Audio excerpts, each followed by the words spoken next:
welcome to yet another fun-filled town hall here from Podpage. I'm the head of podcasting here, Dave Jackson, and joining me is the founder, CEO, and lead developer, the one and only Brenden Mulligan. Brenden, how are you doing, buddy? Good. How are you doing?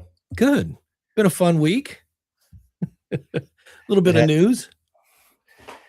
Yeah. I mean, thank you for everyone for coming. We wanted to have a little bit of time just to talk about what we announced yesterday.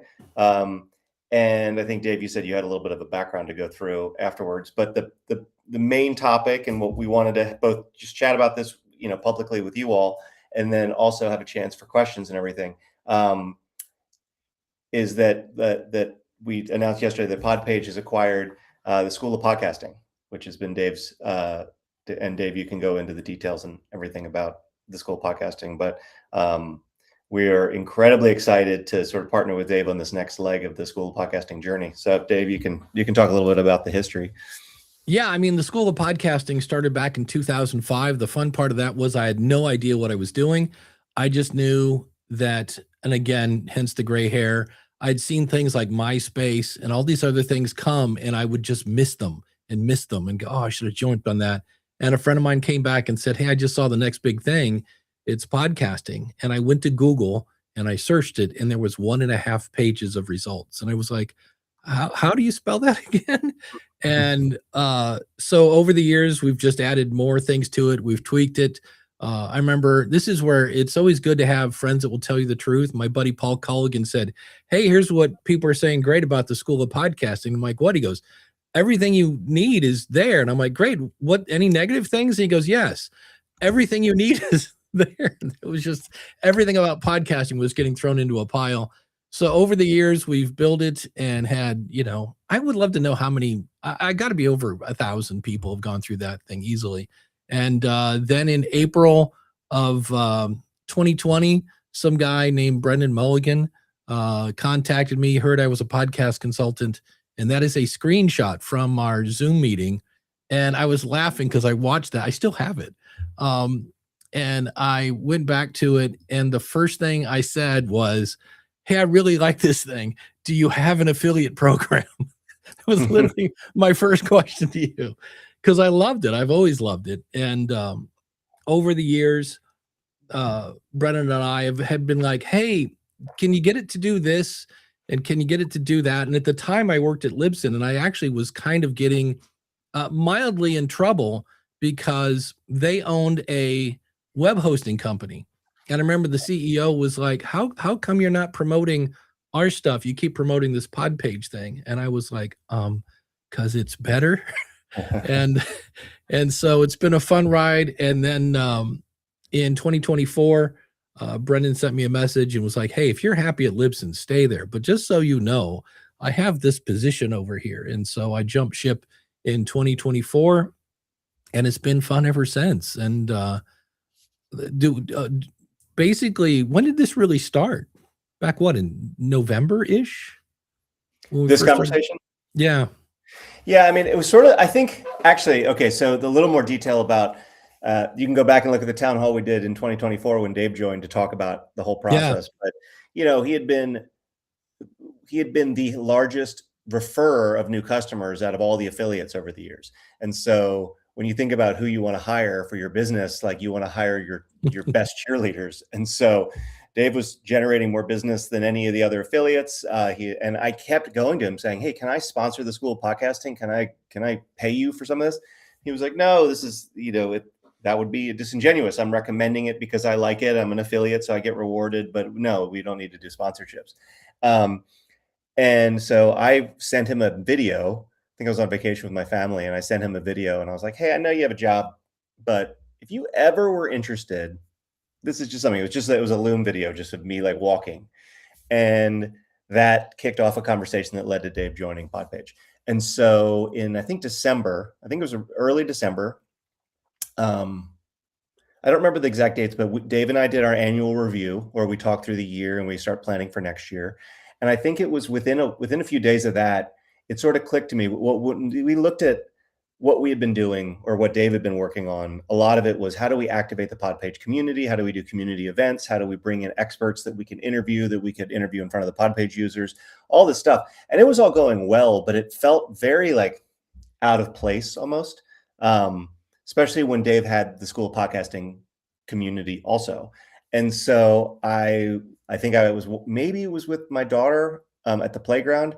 I popped up on my phone again. I sent Dave another video, and it started out probably with a similar question. It was like, "This is a crazy thing, but I'm going to throw this out there and let me know if you have any opinions on this." Because I could have seen Dave say, "No, School Podcasting is mine. I don't want it. That's my thing." And I basically just said, I think that we could potentially solve a couple problems here, but like move a lot of the community efforts, the time you're spending working on Podpage community. What if we were to move that over, and you would finally have time after 20 years to treat School of Podcasting as a first-class citizen in your work life, and spend your working time on that. And we sort of remove a lot of the Podpage community stuff, and we just move it over there. And Podpage we'd buy it, we'd own it, we'd invest resources, we'd invest time, and we'd let you spend a lot of your time on working on it. If that seems interesting, let me know. If not, we can just keep doing what we're doing. And that, that's what kicked off the conversation. And I feel like, the ultimate goal was, and this is just my opinion, School Podcasting to me is it's just in the lexicon of podcasting. Dave is known by every person I've ever met. He's 15 years earlier in this industry than I am. But I feel like School of Podcasting has always been limited because of the amount of time and effort and resources Dave's been able to put into it. And I feel like what we could do is, if we added more time, some more resources, we could take the model that Dave's created and just bring it to a lot more podcasters. And my pitch was to do it in two ways. It was both to just more time and energy on all the premium programming and the coaching and everything that Dave's doing, which typically he was having to work on nights and weekends. And then also allowing more people to jump into the School of Podcasting on a free tier of it. And so you wouldn't have to pay to start poking around and getting and learning and joining the community. And so those are the kind of the whole framework was set up of like, let's let more people in for free just to get some exposure to it. And then let's make the paid service that you've always been doing better, because you're going to be able to spend more time and effort on it. So, yeah, somebody asked me this morning if it was an easy decision, and it pretty much was. One of the things that when I first joined Podpage, I remember we had somebody that was really struggling with their domain, because we always say, Podpage, we build websites for people that don't want to learn how to code. Well, okay, so by default, a lot of our audience sometimes isn't the most technical people, and he was really struggling. And I said, hey, can I just get this guy on a Zoom call? I could fix him in like 2 minutes if I could just walk him through this. And Brendan's like, well, all right, let's see what happens, right? So I did. It took me 3 minutes. The customer was blown away that he got a real person. And I came back and Brendan said, okay, that's a thing now. And he's like, we'll just have it to where it's going to schedule. So we're both very much on listen to your audience, give them what they want. And if you can over deliver while you're doing that, even better. And so we've really been on the same page, I feel, when it comes to customer service and just over delivering. And so we didn't really have a ton of negotiations. It was like, okay, there's going to be this, that, and that, and you still get to do this. And the one thing we want to make sure of is for people that are already paying, like, are we going to take anything away? We're like, no. So if you're already a paying member of the School of Podcasting, you're just going to know, you're going to see more people signing up, because in some cases those are free people, but you'll still have access to all the coaching and all that other fun stuff that comes with it. So if you're a current member of the School of Podcasting, then you don't have to really worry about that. I'm worried. Ralph, why are you saying, did someone forget to hit start? I'm like, we're live. I see us on YouTube. So it's been a fun ride the whole time. And, we're hoping to see people join the free tier. And that actually is kind of just resources and courses to just, in many cases, just answer the most common questions that people have about starting. So there you go. Mark from podcastbranding.co has the answer. You need to refresh your page. So there you go. But I wonder if you don't refresh the page, are you going to hear me say, you need to refresh your page. There you go. Yeah, but it's been a fun start. And then, Brenden, do we want to talk? Oh, here we go. So we have a question from Stephanie. She says, so does Podpage own the School of Podcasting now? Yes. The name and everything? Yes. What if it doesn't want to work with, what if it doesn't want to work with Podpage anymore? That's not going to happen. I love Podpage. Does Dave get equity in Podpage? No. I have sold the whole kit and caboodle to, he owns the name, the domain, everything there. And again, why would I do that? Because I'm really comfortable. In fact, that was one of the things we talked about was, hey, as we start to do this, we have a really good working relationship right now at Podpage. We don't want to screw that up. And so we actually, I think somewhere in our paperwork, there's a, how do we undo this if we get, 6 months in and it goes, "Ugh." Well, yeah. So I want to answer that question maybe with a little bit more accuracy. Yeah. Yeah. Podpage bought everything, bought the IP and the name and all that stuff. The goal of, and when I presented Dave with options, I said, there's a couple different options, and all of them had here's what we'll buy the IP for. And then here's a rev share of going forward. And so even it's just easier. The question about equity, I mean, this is a different Q&A. Startup equity tends to be, it seems like it's going to be a great idea, and very few times does it end up being a good idea because of just the way equity waterfalls work. And I don't ever intend to sell the company, so the equity would never turn into anything. So instead of thinking about equity, I presented Dave with the option of actual rev share, and the rev share is specifically tied to the School of Podcasting. And so because I didn't want like decisions made with Podpage or expenses with Podpage or anything muddying this work. And so we're accounting for the School of Podcasting revenue and expenses totally separately. And then we have a profit share at the end of the year, and we will both be making the decisions on the expenses. So it's kind of like a company running within a company that won't be, touched by any of the expenses outside the company. It doesn't have, Dave's salary isn't actually part of the expenses for the School of Podcasting. And so the goal is, the more we can grow the School of Podcasting, like Dave just continues to generate revenue or profit off of it. And after looking at spending time doing the analysis of the School of Podcasting's like financial books, I think what'll end up, the entity itself will be more profitable because a lot of the expenses can just get absorbed into Podpage. We're getting maybe too detailed, but the point is that it was important to me that, like, as the School of Podcasting grew, Dave's his compensation for it still grew, and I think it would actually end up being better than if it was independent. So that's sort of answers some of the equity question. And then what if he doesn't want to work with Podpage anymore? I think that was generic. That was kind of what the question was. Yeah. That's what Dave started getting into. Oh my God. You should flag that next question I'll cover that. Okay. But I have bought businesses before where, like, a year in, the strategy didn't go as well as I was hoping as the new owner. I was like, oh, this business isn't growing like I thought it would when I added more resources, or the person who started it and I are misaligned. And then there's this whole thing, well, like, I put all this money into it. I can't just give it back to the person, but I also don't really want to run it. Should I shut it down? Should I try to sell? It's like, it's a little bit of a mess. So Dave and I actually started with that conversation. And, assuming that nothing in the world goes crazy, even with AI and everything that's happening, basically what we said is the goal of this merger is that School of Podcasting can help Podpage, and Podpage can help School of Podcasting grow. And so it was kind of like, I think we said we'll do a check-in after 1 year and 2 years. And it was like, if after a couple of years, School of Podcasting hasn't grown, nothing's really different there, Podpage, it hasn't really helped Podpage. Like, if a strategy doesn't work, as long as there's some sort of balance on investment made and revenue, which there should be, we can just unwind it, because the goal here wasn't to, like, take something of Dave's and then make it. It was just to, like, I want to put a lot of time and effort into it. And so this was the structure that we came up with. So anyway, it's a little more on the term side than planning to discuss, but that's kind of how we thought about it. Was like, this is supposed to be 1 + 1 = 10. if it turns out after 2 years that 1 + 1 = 2, well, then let's just make 1 and 1 separate again. And Dave and I have we've known each other we're going to be at a decade soon. And so I feel like we have a good enough relationship where we can just sort of trust each other to make that, if he came to me after 2 years and said, I hate this, this is the worst, this didn't work out at all, but I want my baby back, like, we'd figure it out.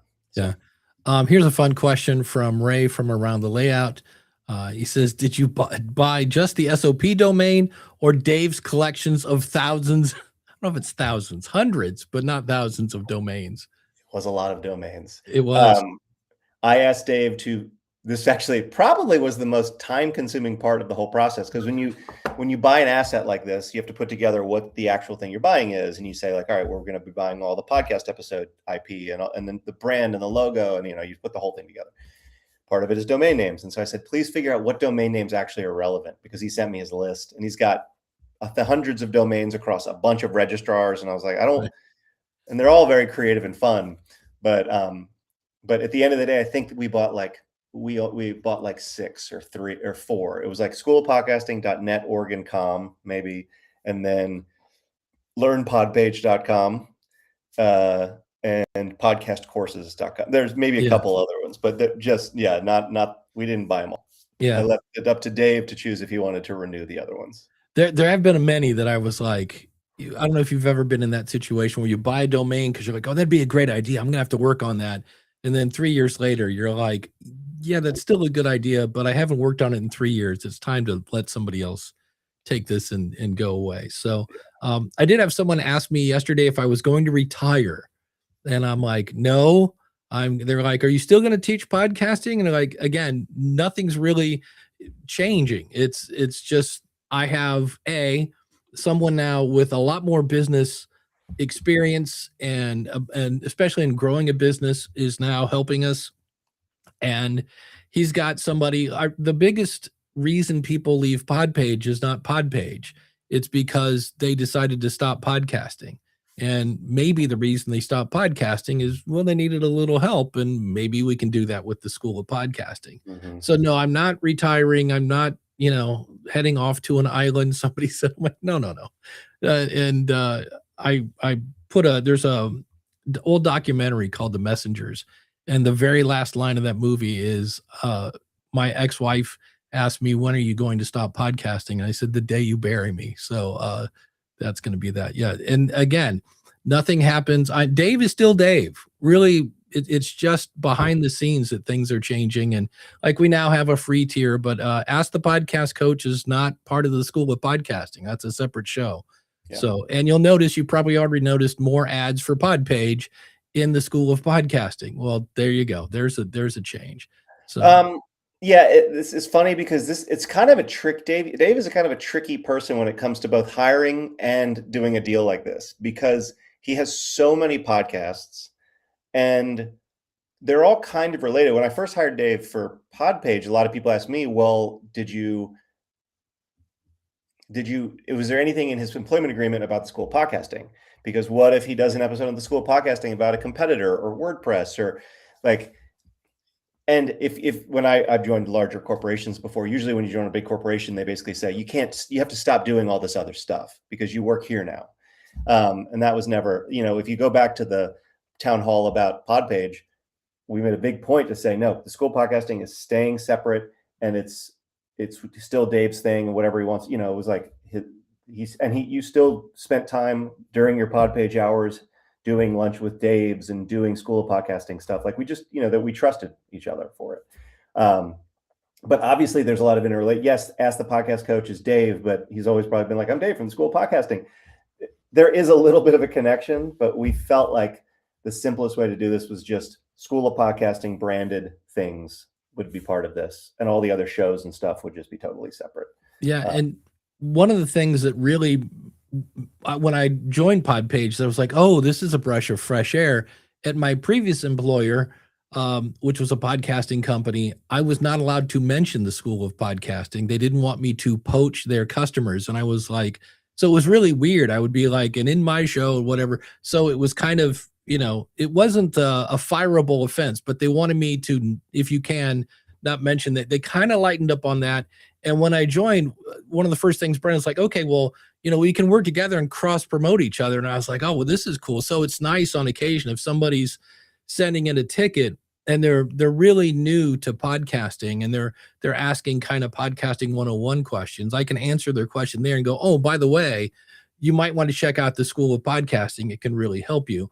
And so that was just a breath of fresh air. And likewise, I've been since 2020 been telling people about Podpage everywhere I go. So it's nice to not have to go, well, shh, there's the School of Podcast. No, that's not there anymore. So very nice. Yeah, I think, it's the nice thing about being a small business. It's a nice thing about knowing Dave on a personal level before working together. We just we trust each other. Most of the time, if someone worked in a support role and customer facing role at a business, they absolutely couldn't promote their outside nights and weekends business. That would not be ever allowed. But for me, I was like, yeah, if it's going to help the podcaster, makes sense. Right. And so, again, I think that with this, one thing that a couple people brought up, or you maybe brought up, is we're not messing with lunch on Fridays.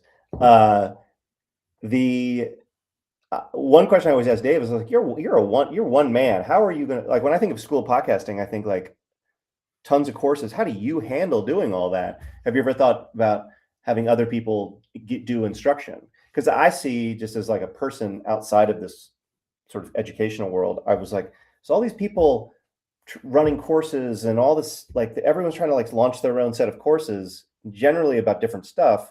Like, have you ever thought about inviting other people to publish on the School of Podcasting their own course? And we're going to start experimenting with that by having more than just Dave teaching, because Dave might go on, he does some great deep dives into software, but it might be even better to have the people who created the software do the deep dives into their software in a way that obviously would be promotional because they're promoting their own thing, but hopefully educational. And that's a balance that we want to strike. And then also just people who are, like there's certain people who are the best podcast lawyers. So when you think about what you should know, as far as a podcaster, about like how to set up, your entity or anything you're going to do around law, instead of Dave and I trying to like figure that out, let's have the people come on who know it the best. And yes, if a great podcast lawyer is teaching you about what you need to do, and then you need help, you're probably going to reach out to the podcast lawyer. So it's hopefully going to be good for them, but the education will be good for the community. And so that's something we're going to try. So if anyone here is an expert or a founder, Ralph is raising his hand already as the content creator's accountant. Yeah. And I mean, Jeremy Enns is a marketing guru. We've got, all my friends, basically, David Hooper, Rob Walsh, the founders of Spreaker, Francesco and Andrea, have launched Pod SEO. And I was like, oh man, does that tie into Podpage? Yeah. So when we see these things come out, one of the things I think that's really going to grow is our events calendar, where before it was just kind of, group coaching with Dave on Wednesdays and Fridays and things like that, and the occasional thing here or there. But I can see now, like, let's bring in the experts, let's schedule this ahead of time, and bring it in that way. So yeah, I think that I think that if you're a podcaster and you want to be a podcaster and you're trying to figure some stuff out, my vision is for School Podcasting, as like the person who came to Dave and said, hey, let's make this bigger, is relatively simple. It should be where anyone who wants to learn anything about podcasting signs up. There's not really a lot of nuance to it. Like if you're a pretty big podcaster and and you've got a good audience, now you're just trying to figure out monetization, it should be super valuable to you, because you can log in and you can read all kinds of stuff about monetization. You can take courses from experts. You can connect with other people at your level. Like, I think that will be a wonderful outcome. If you're just thinking about podcasting for the first time and you woke up thinking, I think I want to do this podcast, come in as a free user, get some basic information about if this is something you want to do. And then if you're serious, you sign up and your hand is held through the process of launching a podcast in those first steps. So, the more people who can come in with their expertise, I think the better. And so we've got to figure out the right way to both make sure that the education quality is consistent, and also give enough a framework for people to teach. But I think that it'll be really cool to have a more centralized knowledge base for sort of all podcaster education. Like the thing about Podpage over the last 6 years is I go to these conferences and I see Dave's old company, Libsyn, when he used to work for Libsyn. There are all these hosts that are all friends with each other, but at the end of the day, they're all competing for the same customer. And so, yes, everyone's friends, but at the same time, yeah, I mean, Libsyn would love a Buzzsprout customer to come over. A Buzzsprout would love a Captivate customer to come over. Right. Well, Podpage has always been like, no one else really does websites. I mean, not really at these conferences. It's just, and I work with everyone. So I've got this Switzerland approach of being like, yeah, I'm friends with everyone. And I think school podcasting should be as neutral. This is just a neutral platform for podcasters to come, and hopefully we can serve as many people as possible. So, yeah, I'm looking forward to that, because there are people that know deeper aspects. I mean, I know I'm one of those guys that knows a little bit about everything and a lot about some things, but there are other people that I'm like, man, that guy really knows, or she really knows what's going on, and it'd be great to bring them in. Brad has a question here: is Podpage primarily just us two, or are there people involved? I know over times when we get big projects going, Brenden will bring in some additional programmers. When his wife is not chasing young children around the house, primarily it's us two. Yeah, so. It's both. Most of the time I found that I've had contractors throughout the years for Podpage, but I mean, I can only talk about Podpage. When I started it, it was very clear that because of the market and the pricing I'd have to present to the market, that Podpage as a product focused on podcasters probably would never be a huge business. And if you've ever heard of the term, like what was it, like toothbrush versus a vitamin pill, or painkiller versus vitamin pill, where it's like, if you're a podcaster, you absolutely need a podcast host. Now, you can use a free one, but you have to have a podcast host. You don't have to have like a really great looking website. I think you should, but like a podcast can exist without Podpage, but a podcast can't exist without a host. And so that sort of is already hard. So it's like, all right, small market, fairly low price point, and not critically in the critical path of getting started. So instead of avoiding building a company in the space, I just had to think about that ahead of time, be like, well, this is never going to be something that I should raise venture capital for, hire a huge team for, aim to sell it to Google for billions of dollars. Like, that's just not this company. So when we have done projects and stuff, we have typically brought in contractors for those projects if needed, or if we want to do marketing stuff, we'll do hire a marketing team or an SEO team. But the core team is just Dave and I. And I imagine I've already had, over the last couple of months as we've been working on the school podcasting, I've already had some people from the outside advising me, but haven't hired anyone because for the most part, Dave and I can do this. Yeah. And AI right now is very helpful for companies like ours, because it really does make it easier to get more done in a shorter amount of time, but still be able to do the work. And helps Dave avoid those common typos that he loved to do in the past. So, yay, AI. Chris says, there may be a lot of people who teach and coach podcasting, but there's only one Dave Jackson. Thank you, my friend. Ralph wants to know if it would be great if we joined as a sponsor of the Empowered Podcasting 3 event, which Ralph is the key sponsor there. But what we do with events, I mean, go ahead and send us a packet. What we've done in the past is we find ourselves we'd rather be a partner in promoting it, because we have a really big email list and I have many shows about podcasting. And so we'd rather be more of a promotional partner, but feel free to send us whatever you call it, a media kit or whatever. We'll take a peek at it and see what's going on. I keep clicking that button, and every time I do, everybody's chat goes on there. But if you just joined, really, if you're a paying member, nothing's going to change a whole lot. We've added a free tier. And like we said, we look to add more kind of events in the future where people spotlight different technology. Somebody did have a question. I wanted to point this out. Not really a great fit for this particular conversation. He's talking about blockchain and tokens. And what you want to do is go find Adam Curry and Dave Jones and Podcasting 2.0. We definitely have implemented some Podcasting 2.0 features and that's kind of the namespace that we're watching. In fact, Brenden was on last Friday. If you haven't watched that episode, and you get to hear about his life at Google back in the day when he was working at Google. So, any other questions from anybody? So one person, we haven't covered this, but Yeah. one person just talking about being a Podpage member. We're trying to figure out, okay, well, if they're both paid services, can we offer a discount for someone who's paying for both? And so the way that we're going to be doing this, no one's asked this question, but we've written about this in our blog post, and just in case it wasn't covered or people hadn't seen it. This is going to be a little bumpy because I'm still working on the way to do this so it's easy. But my end goal for this will be, if you were a paid member of Podpage and you are a paid member of the School of Podcasting, you will get an automatic discount on your School of Podcasting membership.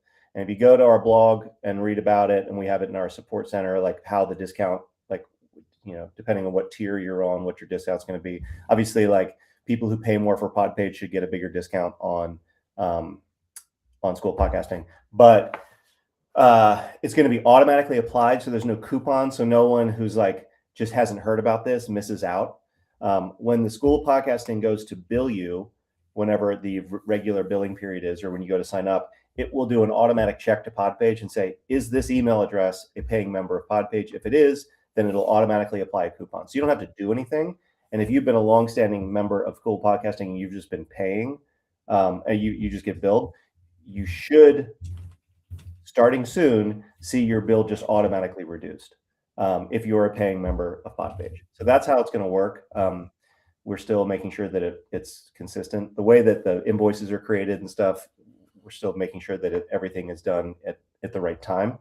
But figure, if you're paying for both, we really appreciate you supporting both services, and so we want to make sure to give a discount. So that is so the next time you get a bill, after now that it's public, check if there's a discount. If there's not, obviously just write Dave and we can make the adjustment, and more importantly, figure out where the bug is. But yeah, it should do it all just sort of behind the scenes for you. There you go. Yeah. Is there anything, when you hear School of Podcasting, is there anything that you feel should be there for those members that are here? I'm always open, as we are at Podpage. We're always open to suggestions on Podpage, on the School of Podcasting, where many other companies are putting AI between, the company and the customers. I feel like we're doing the opposite. We're actually meeting more with our customers and asking for suggestions. So if you ever see anything and you go, oh, I wish this did this, or I wish they had a course, like I know right now I'm working on a course about SEO because I get a lot of questions about that. And so I've been doing some research and making there's some resources that I've found and things like that. I just did an episode about part of that. So we're always looking for suggestions on, how we can make anything better and what you need. Because the more successful you are as a podcaster, the more likely you'll use Podpage for your website, and vice versa. And then once you get a podcast going, you're like, oh, I want to grow this now. Oh, well, go over and talk to Dave at the School of Podcasting. So we're always looking and open for suggestion. Mark wants to know, and we need to figure this out. Will this allow for daytime one-on-one coaching? I think over yes, the answer would be yes. Yeah. What I was messaging with Dave last night was another, again, behind the scenes conversation with us is, I was like, I'm assuming right now that you're probably spending, because remember that he was already doing like lunches with Dave and the events here and there, sort of more on the School of Podcasting side than the Podpage side during the day. So I said to Dave, I was like, I'm kind of thinking you're probably 80-20 as far as the time you're spending on Podpage and School of Podcasting right now in your working time. So 80% of your time is on Podpage, 20. I was like, by the end of the year, I would like to flip that. And so you're spending 20% of your time on Podpage and 80% on School of Podcasting. That's my goal. And the way that I want to do that is try to figure out any of the areas of Podpage that are taking more time than they should and try to help with that. And so part of that is me being in the code, messing with it, and then causing bugs, and then Dave having more support. But like, Dave spends a bunch of time. He was writing blog posts for Podpage. He was doing stuff sort of on the community side of Podpage that we just, again, like I said, we're switching that over because it never really landed with the Podpage community. Like when I look at the metrics on the blog posts, clicks and the amount of people who would come to our community events, it was low, and we can just have the same exact event just sort of on the school podcasting platform, and I think we'll attract the same people, but it'll be more additive to the school podcasting community than it will be for Podpage. So with that, I think it'll open up a lot of slots for more coaching during the day. We need to figure out schedule and all that stuff. Yeah. Mark says, in the end, I can get more sleep. I don't know about that, but we'll see. That's the plan. That would be nice. Yeah. The other thing we'll have to figure out, and there are certain things that as we go forward, we go, oh, we haven't really talked about that yet. We think we've crossed all the T's and dotted all the I's. But like, what does this mean for the Facebook group that we have for Podpage? And that's been kind of I don't know about you guys, but I get depressed when I see we have X amount of people in our Facebook group.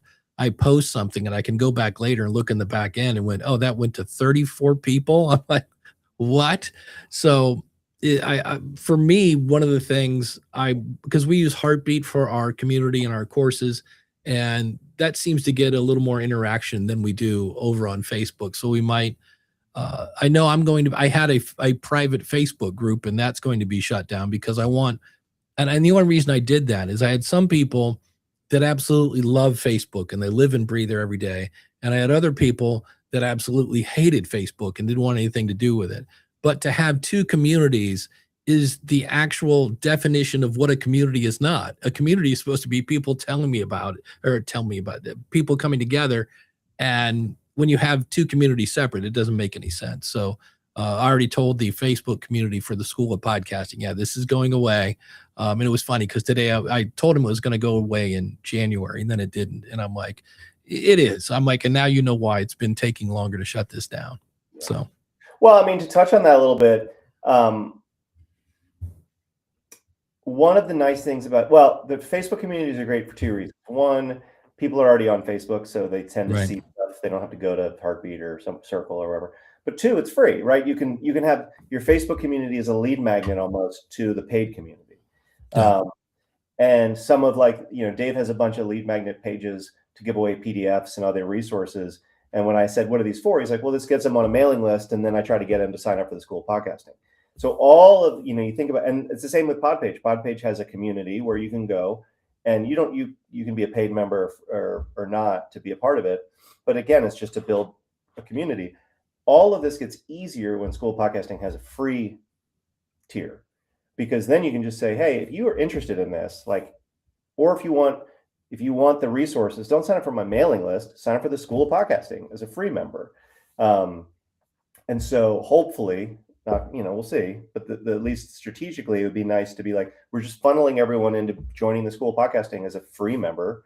And if they want the additional time with Dave, all the coaching, all the courses, they can go over. But if they just want sort of a place to ask some questions in a chat, just like they're doing in Facebook, we have that in the School of Podcasting. So, yeah, Mark wants to know, am I going to change my schedule?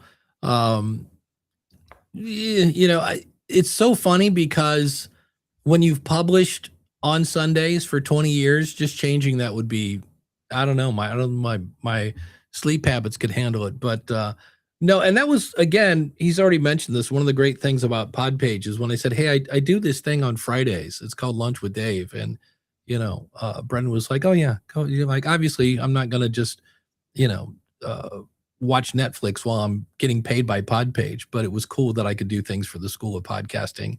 And they again, it's a great complement of each other. So a lot of the stuff I learn as I'm researching things for the School of Podcasting filter into conversations, and a lot of conversations that end up on the School of Podcasting started in a Podpage conversation where somebody will go, like somebody asked me today, how many links should I have in my navigation bar? And I just asked him, well, what do you want people to do? What's the goal of the show? And I was like, all right. And so to me, anytime you have a question that you go, there might be other people asking this, because I do see people with like 3 layers of navigation links, and to me it seems like you're going to end up with they're not going to click on anything because they can't figure out what to click on. But I was like, I'm going to put that down as something to look at in the future for the School of Podcasting, and share it with everybody on Podpage. Here's another sort of like 1 + 1 = 3 type thing that's come up over the last. So one thing we did as part of this, I don't know if anyone noticed, was we moved to schoolpodcasting.com from a 10-year-old WordPress installation over to Podpage. And to do that, and then we added some cool functionality. So this would have never happened if we didn't do this deal. But the first thing that we did was we needed to get the content over. So in Podpage, we built an entire WordPress migration tool, which now we can offer to other podcasters who want to come to Podpage from WordPress. That's just a tool that like we needed to build for this, and now we get to offer it to a bunch of other podcasters. So that's really cool. We also built, if you like, anyone who wanted to read about any of Dave's courses, there was nowhere online that you could actually look in details about them. You had to join the School of Podcasting on Heartbeat to see the description of the courses, which is a horrible way of discovering the content. And for some reason, all of the platforms, Heartbeat and Circle and all, they don't have publicly available pages, which means Google can't access them, which means if you're searching for a course on podcasting, Dave's courses would never, ever, ever, ever, ever show up because they're not public. So when we moved it over to Podpage, what's cool is now I built an integration with Heartbeat, which is the platform that it runs on. And so now if you go to schoolpodcasting.com/courses, you see the whole course catalog. You get to read about it. You get to see all the lessons. Google gets to see that, but we can share that link with other people. What's that? Support the show. That is my link to Heartbeat, in case anybody wonders. Yeah, okay. You should also put the schoolpodcasting.com/courses. I thought that's what you're doing. I can do that too. But now you get to go and you get to see all the courses, which is cool. And we're adding an events page. So all the events that we're putting inside the School Podcasting will be publicly, you can see the list. Now you can't join all of them, but you can see what's going on. And then I'm working with the Heartbeat team now on a reverse integration where anytime a School Podcasting episode is published to Podpage, we'll actually also publish it into a channel within the School Podcasting Heartbeat. Again, that will be a feature that anyone can use as a Heartbeat community. So it's been cool because one of Podpage's biggest, I'd say, constraints or limitations has been podcasters grow beyond just podcasting and they have their own community, and it's on Circle or Heartbeat or Mighty Networks.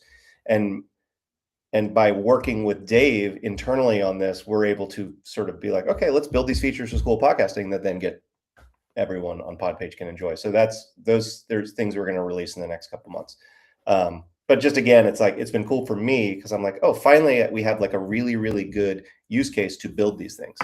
And so I was just emailing the head of Heartbeat this morning about we need a couple last minute change or more changes to make the integrations really smooth, and then we'll release them to everyone. So anyway, it's been fun. There you go. I get to break everything first. And then, because my website had, 19 years of old lead pages that led to nowhere and all sorts of stuff.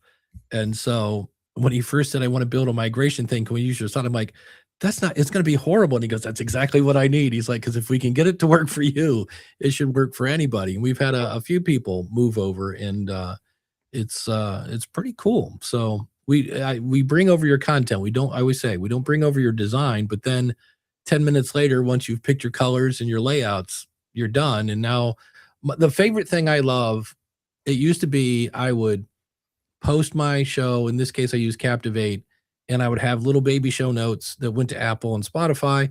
And then I would bring it into Podpage, and then I would write more notes. Well, I thought about that. I'm like, that's kind of dumb because according to, I never know how to pronounce this company's name, Osha, they're saying that Spotify searches descriptions where Apple doesn't. And I'm like, well, if they're searching descriptions, I'm going to put the whole show notes in my episode notes. So now I go to bed, I click publish, and I wake up to the email that says your episode has been imported into Podpage. And so it's so much easier. And the fact that in the event I would never do this, but one of the things that was why I was still on WordPress is I had to go back and manually change every player on 900 episodes.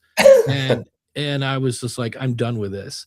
And so I just turned on the Podpage, and now my Captivate players show up. And in the event, for whatever reason, although I would never do this, I would leave and go to somebody else. When you change media hosts, you just go in and click a button and it just re-imports everything.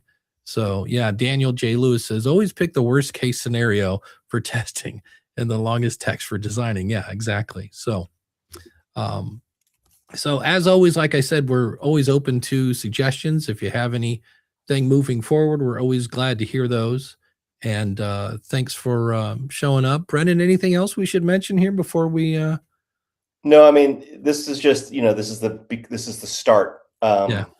And I don't think we mentioned it, but there's no change to pricing, Yeah. and all that stuff. And the goal will be over, by the end of the year. I think I sent Dave a little bit of an overwhelming list, but I was like, okay, I looked at your courses, but what if we did this? And the framework was, you got a bunch of courses, but what if we thought of this as like, if you were to build an actual physical school to educate podcasters and they were to go through a curriculum, what would that curriculum look like? And what would the different cohorts be? And I think it ended up being like 60 courses. And it's a little much, but the courses are very targeted. So like the courses are intended, sort of the way that we started designing it was, these courses would be like mini courses. They would be able to be consumable in like a 30-minute chunk or an hour-long chunk. So it's not like a long course, which means at your lunch break or whenever, if you just want to sit down and be like, I just need to be schooled on affiliate marketing for my podcast, cool, go and take the course, you're done, right? Because you look at a lot of these course platforms and the completion rate's really low. Well, the completion rate's low because these courses are really long. And so instead of having like a everything about podcast monetization course, maybe we just need 5 or 6 courses with specific things to learn. And so the hope is by the end of the year, we have a really, really awesome curriculum that spans the whole podcast lifestyle, that has very short, very actionable pieces of advice for each different thing.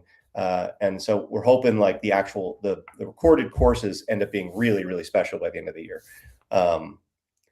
Obviously not today, right? This is the beginning of a journey. And then we'll be rolling out like the event schedule, like a more regular, like Dave said, more events that we can do on a monthly basis. So you'll have more access to Dave, more access to just getting information at like live events and webinars.